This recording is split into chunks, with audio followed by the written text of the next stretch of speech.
오늘 본문은 사무엘상 4장 1절에서 11절입니다. 제가 중3 때 프라이트 나이트라는 영화를 보았습니다. 그 영화는 무서운 흡혈귀 영화였습니다. 그 영화를 보고 일주일 동안 무서워서 잠도 제대로 못 자고 혼자는 화장실에 가지 못할 정도였습니다. 어쩔 때는 꿈속에서 흡혈귀에게 목을 물려 살려달라고 외치기도 했습니다. 대부분의 사람들은 무서운 공포 영화를 보고 한 번쯤 저와 같은 경험을 해봤을 것입니다. 그런데 흡혈귀도 약점이 있었습니다. 그들은 십자가를 무서워했습니다. 그래서 이들에게 십자가를 보여주면 덤비다가도 도망칩니다.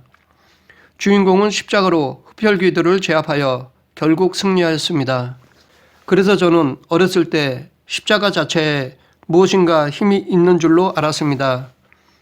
믿음과는 상관없이 십자가만 보여주면 저절로 흡혈귀들을 쫓아내는 줄로 알았습니다.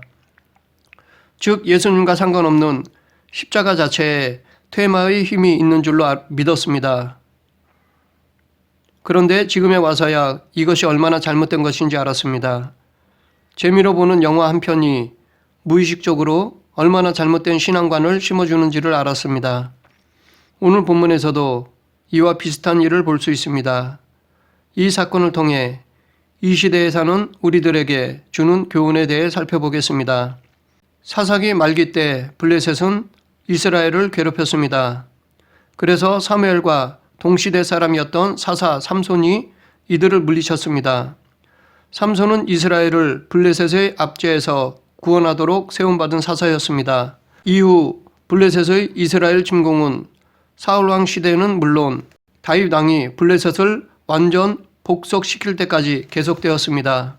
그러나 성경에서 이방 민족이 이스라엘을 침공하는 것은 단순한 영역 확장이나 분쟁만을 의미하지는 않습니다.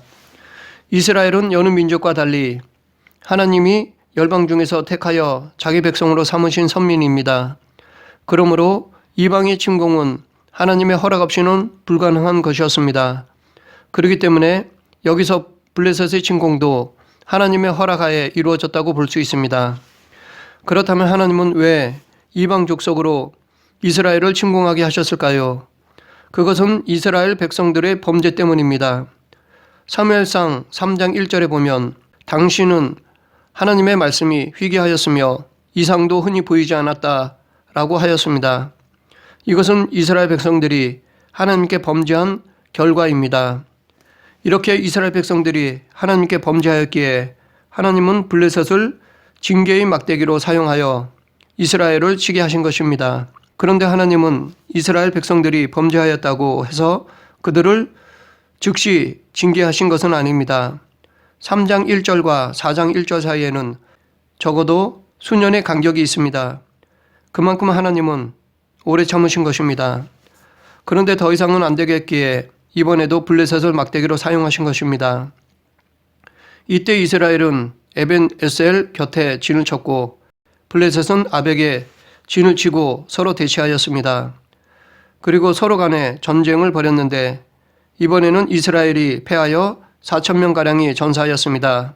그러자 이스라엘 장로들은 어떻게 했습니까? 3절 백성이 진영으로 돌아오매 이스라엘 장로들이 이르되 여호와께서 어찌하여 우리에게 오늘 블레셋 사람들 앞에 패하게 하셨는고 여호와의 언약궤를 실로에서 우리에게로 가져다가 우리 중에 있게 하여 그것으로 우리를 우리 원수들의 손에서 구원하게 하자니 장로들이 실로에 있는 언약궤를 가져와 전쟁에서 이기려 했습니다. 이들은 조상들로부터 과거 이스라엘이 전쟁에서 승리한 이야기를 들었을 것입니다. 그래서 전쟁에서의 승리는 하나님께 있다는 것도 들어 알고 있었을 것입니다. 그래서 법궤를 전쟁터로 가져오려고 했던 것이었습니다. 그런데 아마도 이들은 법궤만 가져오면 당연히 하나님은 저절로 오시는 줄로 알았나 봅니다. 그래서 하나님이 전쟁을 대신 치러 주실 것으로 생각했습니다. 전능하신 하나님의 도움으로 블레셋을 쳐 부술 줄 알았습니다. 물론 조상들이 여리고성을 점령할 때 법궤를 메고 갔습니다. 법궤를 메고 앞장서니까 하나님께서 요단강을 가르시고 여리고성도 무너뜨려 주셨습니다. 그러나 이것은 하나님의 뜻이었습니다. 과거 이스라엘 백성들은 법궤를 메고 전진하라는 하나님의 명령에 믿음으로 순종한 것입니다. 하나님에 대한 믿음의 행위였던 것입니다. 반면에 지금 이들의 행동은 하나님의 뜻과 전혀 상관이 없는 것이었습니다. 하나님께 묻지 않았을 뿐만 아니라 하나님께서도 이들에게 이 전쟁에 대해 어떠한 명령도 하지 않으셨습니다. 이들은 정작 하나님과 상관없이 자기들의 생각대로 하였을 뿐입니다. 다시 말해 자기 뜻을 이루고자 하나님을 이용하려 했던 것이었습니다. 여기에 보면 우리라는 표현이 무려 5번이나 사용되고 있습니다. 이것은 곧 그들에게 하나님이 들어갈 자리가 없다는 것입니다. 삶의 중심에 자기들이 있고 하나님은 계기요 자기들의 뜻을 이루는 도구일 뿐이었습니다. 하나님은 그들에게 경외의 대상이 아닌 자기들의 편의에 따라 동원할 수 있는 도구이고 방편일 뿐이었습니다. 이처럼 우리도 하나님을 도깨비 방망이나 요술램프로 여기는 경우가 있습니다. 자기의 뜻을 이루기 위해 하나님을 이용하려는 모습들이 있습니다. 사업 성공, 자녀 진학, 건강 등 이 모든 것들은 하나님께서 은혜로 주시는 것입니다. 우리는 이것들보다 우선적으로 구할 것이 있습니다. 그것은 하나님 나라와 그의 의의입니다. 우리는 이것을 먼저 구해야 합니다. 그럴 때 다른 것들은 더해 주시는 것입니다. 혹 우리가 간구하는 것을 주시지 않더라도 실망할 필요가 없습니다. 왜냐하면 우리를 우리보다 더 잘 아시는 하나님께서 주시지 않는 것은 그것이 더 유익하기 때문입니다. 더 좋은 것을 계획해 두고 계시기 때문입니다. 우리는 이것을 믿어야 합니다. 이렇게 백성들이 잘못하고 있는데 종교 지도자들은 어떻게 했는지 살펴보겠습니다. 4절 이에 백성이 실로에 사람을 보내어 그룹 사이에 계신 만군의 여호와의 언약궤를 거기서 가져왔고 엘리의 두 아들 홈리와 비느하스는 하나님의 언약궤와 함께 거기에 있었더라. 종교 지도자인 홈리와 비느하스도 법궤와 같이 전쟁터에 나왔습니다. 이들이 이렇게 전쟁터에 나온 것은 하나님의 뜻을 구하지 않았기 때문입니다. 이들은 다수의 사람들의 말을 들었습니다. 이것은 제사장으로서의 직무유기에 해당하는 죄라 할 수 있습니다. 제사장은 하나님의 뜻을 인간에게 전하는 중보 역할을 해야 합니다. 그런 제사장이 하나님께 묻지도 않고 사람들의 말만 듣고 움직였습니다. 하나님 말씀 듣기보다는 사람의 말을 듣는 데 열중했습니다. 이렇게 홈리와 비느하스는 제사장으로서의 직무를 온전히 행하지 않았습니다. 더 심각한 것은 이들의 아버지 대제사장인 엘리의 영적 불감증도 여기에 한몫하였습니다. 이들이 전쟁의 승리가 하나님께 있다는 것을 알았다면 제일 먼저 할 것은 하나님께 여쭈는 것이어야 했습니다. 즉 바벨론에게 1차로 패해 4,000명가량이 죽었을 때 하나님의 뜻을 구해야 했습니다.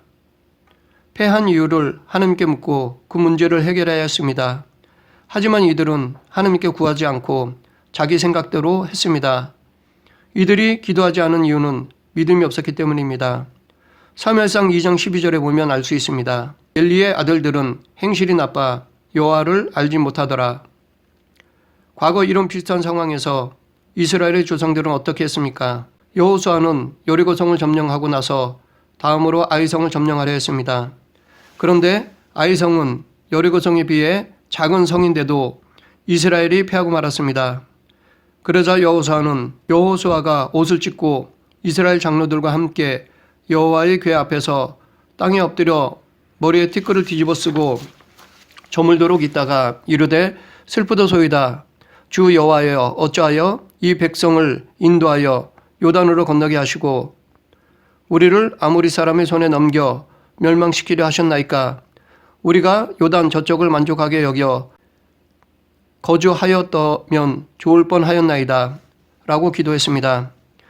여호수아는 전쟁에서 패하자 제일 먼저 한 것은 슬퍼하며 하나님 앞에 엎드렸습니다.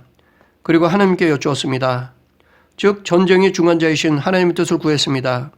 자기 생각, 감정, 의지 다 내려놓고 하나님의 뜻을 구했습니다. 그래서 그 결과 패한 원인을 알아내었습니다. 하나님께서 금하신 아간의 죄를 발견했고 그 죄의 문제를 해결하였습니다. 그렇게 다시 하나님과의 바른 관계를 갖고 전쟁에 임했습니다. 그러자 이스라엘이 승리하였습니다. 하나님과의 관계를 바르게 하고 나니까 하나님께서 전쟁에서 승리하게 해주셨습니다. 그런데 그의 후손들은 패한 원인에 대해 정작 중요한 하나님의 뜻을 구하지 않았습니다. 하나님과의 관계를 올바로 하지 않았습니다. 이들은 자기 생각대로만 움직였습니다. 그리고 하나님을 오히려 자기들의 뜻을 이루는 도구로 사용하려 하였습니다. 그래서 하나님은 그들과 함께 하시지 않으셨습니다. 그들의 전쟁에 상관하지 않으셨습니다. 하나님은 이스라엘 백성들을 방치하셨습니다. 결국 그들은 빈 껍데기인 벗개만 전쟁터로 가져 나온 것이었습니다. 능력의 주체이신 하나님은 그 일에 상관하시지 않으셨습니다. 그러므로 이 세상에서 우리가 두려워해야 할 것은 죽음, 실패, 가난 등이 아닙니다. 우리가 정작 두려워해야 할 것은 하나님의 방치입니다. 하나님께서 더 이상 우리 삶에 상관하지 않는 것을 제일 두려워해야 합니다. 세상적으로 보면 이것이 좋아 보일 수 있습니다. 왜냐하면 불의해도 형통해 보이기 때문입니다. 나쁜 짓을 해도 혼나지 않으니까 좋기 때문입니다. 그러나 그것은 복이 아니라 저주입니다. 만약 불의한데도 일이 잘 되는 것은 사탄의 축복이라 할 수 있습니다. 그렇기 때문에 불의할 때 하나님께 혼나는 것이 나쁜 것이 아닙니다. 아직도 하나님께서 나를 사랑하신다는 증거이기 때문에 하나님의 징계는 우리에게 행복입니다. 사무엘상 3장 1절에 보면 당시의 영적 상태를 아이 사무엘이 엘리 앞에서 여호와를 섬길 때에는 여호와의 말이 희귀하여 이상이 흔히 보이지 않았더라 라고 말하고 있습니다. 당시 이스라엘 백성들은 자기 소견에 옳은 대로 행하였습니다. 하나님과는 전혀 상관없이 살았습니다. 그러니까 하나님께서는 이스라엘 백성들에게 침묵하셨습니다. 하나님은 이스라엘과 관계를 끊으셨습니다.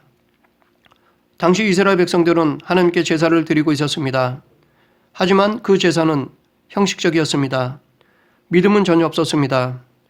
이들은 하나님과는 전혀 상관없는 종교 생활을 하고 있었을 뿐이었습니다. 이와 같이 하나님과 상관없는 종교 생활은 아무리 화려해도 헛될 뿐입니다. 하나님과는 전혀 상관없는 자기 만족일 뿐입니다.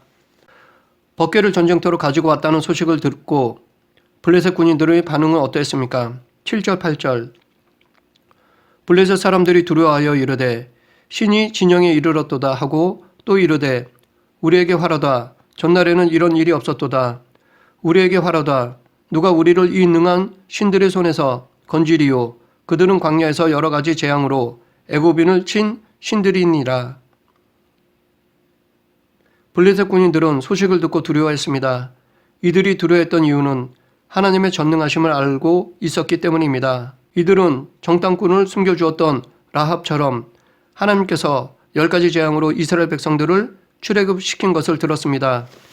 그리고 이스라엘 백성들이 가나안 땅에 들어와 7년간의 전쟁을 치를 동안 하나님께서 함께 하셔서 승리한 것도 지켜보았습니다. 그런데 그럼에도 불구하고 블레셋 군인들은 용기를 내었습니다. 이들이 이렇게 담대할 수 있었던 이유는 그들 스스로의 용기가 아니었습니다. 이것은 하나님께서 주신 용기였습니다. 하나님께서 이스라엘 백성들의 불순종을 징계하시고자 블레셋 군인들에게 용기를 주신 것입니다. 즉 이스라엘 백성들을 징계하시고자 블레셋을 막대기로 사용하신 것입니다. 비록 적군이라 할지라도 사랑하는 당신의 백성들이 잘못된 길로 가니까 그들을 사용하여 혼내시는 것입니다. 이것은 이때뿐만이 아니었습니다. 나중에도 북이스라엘과 남유다가 하나님께 불순종했을 때 이웃나라를 막대기로 사용하여 치셨습니다. 북이스라엘은 아수르를 통해 남유다는 바벨론을 들어서 치셨습니다. 아수르와 바벨론이 더 악함에도 불구하고 하나님은 북이스라엘과 남유다를 징계하기 위해 그들을 사용하셨습니다. 그 이유는 북이스라엘과 남유다를 사랑하시기 때문입니다. 하나님은 아수르와 바벨론에게 관심이 전혀 없습니다. 단지 사랑하는 북이스라엘과 남유다를 징계하고자 사용하는 도구일 뿐이었습니다. 이처럼 하나님은 사랑하는 자를 잘못된 길에서 돌이키게 하기 위해 사람의 막대기와 인생의 채찍을 사용하십니다. 어쩌면 이것이 사람에게 부당하게 보일 수 있습니다. 왜냐하면 당시 블레셋이 이스라엘보다 더 의롭지 못하기 때문입니다. 그럼에도 불구하고 이들을 막대기로 사용하셨습니다. 그러하기에 우리는 하나님께서 누구를 사용하시는가에 관심을 가져서는 안 됩니다. 오직 하나님이 누구를 사랑하시는가에 관심을 가져야 합니다. 만약 막대기로 쓰임받는 자들이 이것으로 인해 교만해 한다면 그 막대기도 하나님께서 꺾으실 것입니다. 블레셋이나 아수로, 바벨론도 교만하니까 하나님께서 멸망시키셨습니다. 이들은 역사 속으로 사라져 그 흔적조차 찾아보기 힘듭니다. 반면에 하나님이 사랑하신 이스라엘은 지금도 있습니다. 그러하기에 우리는 하나님께 혼나면 빨리 돌아와야 합니다. 혹 우리가 막대기로 사용된다면 겸손해야 합니다. 그리고 나도 하나님께 혼날 일은 없는지 내 삶을 돌아봐야 합니다. 이렇게 용기를 낸 블레셋이 전쟁을 한 결과는 어떻게 되었습니까? 10절 블레셋 사람들이 쳤더니 이스라엘이 패하여 각기 장막으로 도망하였고 살육이 심히 커서 이스라엘 보병의 엎드려진 자가 3만 명이었으며 이스라엘이 패하여 3만 명이 죽었습니다. 법궤는 하나님의 임재와 권능의 상징이었습니다.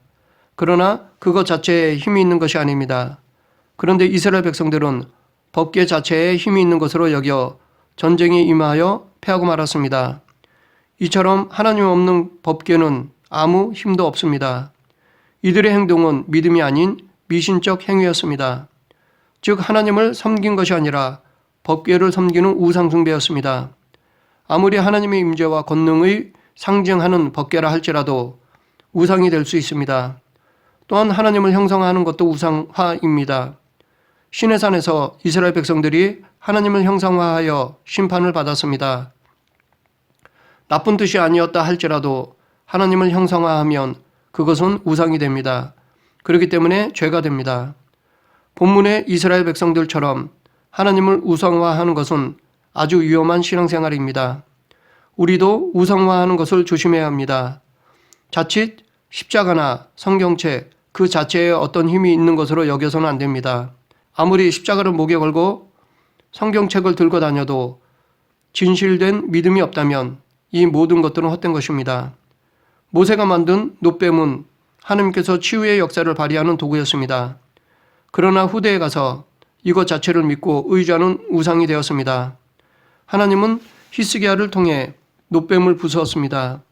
아무리 하나님께서 한때 귀하게 사용한 것도 그 자체를 의지하면 우상이 됩니다. 비록 하나님께서 귀하게 쓰신 도구라 할지라도 이것들 자체가 중요한 것이 아닙니다. 우리는 법궤건, 놋뱀이건, 십자가건 이것들을 보면서 하나님을 경외하고 예수님께 순종해야 하는 것입니다. 성경책을 통해 하나님의 뜻을 깨닫고 순종해야 합니다. 그래야 하나님께서 이것들을 우리에게 주신 목적을 이루는 것입니다. 마지막으로 이때 종교 지도자들은 어떻게 되었는지 살펴보겠습니다. 11절 하나님의 괴는 빼앗겼고 엘리의 두 아들 홈리와 비느하스는 죽임을 당하였더라. 법궤를 빼앗길 때 제사장들도 다 죽었습니다. 이들의 죽음은 사무엘상 2장 25절 하반절에서 그들이 자기 아버지의 말을 듣지 아니하였으니 이는 여호와께서 그들을 죽이기로 뜻하셨음이더라 라는 하나님의 예언이 성취된 것입니다. 이처럼 하나님께서 누구에게 복을 주시기로 작정하거나 징계하기로 작정하셨으면 반드시 이루십니다. 아무리 조건이 안 좋아도 복 주시기로 작정하면 복을 받습니다. 한 예로 홍해 도하시 앞뒤로 꽉 막힌 진퇴양난의 상황에서 기적으로 이들을 구원하셨습니다. 반대로 아무리 조건이 좋아도 징계하시기로 작정하면 징계를 받습니다. 오늘 본문에서도 이스라엘 백성들은 사기가 충천했고 두려움이 없었습니다. 반면에 블레셋은 두려움에 쌓였습니다. 그럼에도 불구하고 하나님께서 블레셋에게 용기를 주시어 이스라엘을 패하게 하셨습니다. 이처럼 모든 일은 사람에게 달려있는 것이 아니라 하나님의 주권 아래 있습니다. 그러므로 우리는 문제 앞에서 제일 먼저 해야 할 것은 하나님을 뵙는 것입니다. 실패 앞에서 우리는 하나님께 엎드려야 합니다. 그럴 때 하나님의 도움으로 우리는 다시 일어설 수 있습니다. 그리고 무엇보다도 우리는 하나님을 이용하여 무엇을 하려 하지 말고 하나님께서 나를 통해 당신의 뜻을 이루기를 간구해야 합니다. 이러한 삶이 하나님의 주권을 인정하는 삶입니다. 말씀을 정리하겠습니다. 블레셋에게 1차로 패하자 이스라엘 백성들은 실로에 있는 하나님의 언약궤를 전쟁터로 가져나왔습니다. 제사장들도 함께 전쟁터로 나왔습니다. 그럼에도 불구하고 이스라엘은 패했습니다. 그 이유는 첫째, 하나님께 기도하지 않았기 때문입니다. 이들은 하나님의 뜻을 구하지 않고 자기 생각대로 했습니다. 둘째, 법궤를 우상화했기 때문입니다. 이들은 하나님의 임재와 권능의 상징인 법궤를 능력의 주체인 양 믿었습니다. 셋째, 하나님께서 블레셋을 막대기로 사용하셨기 때문입니다. 하나님은 두려워하는 블레셋에게 용기를 주시어 이스라엘 백성들을 이기게 하셨습니다.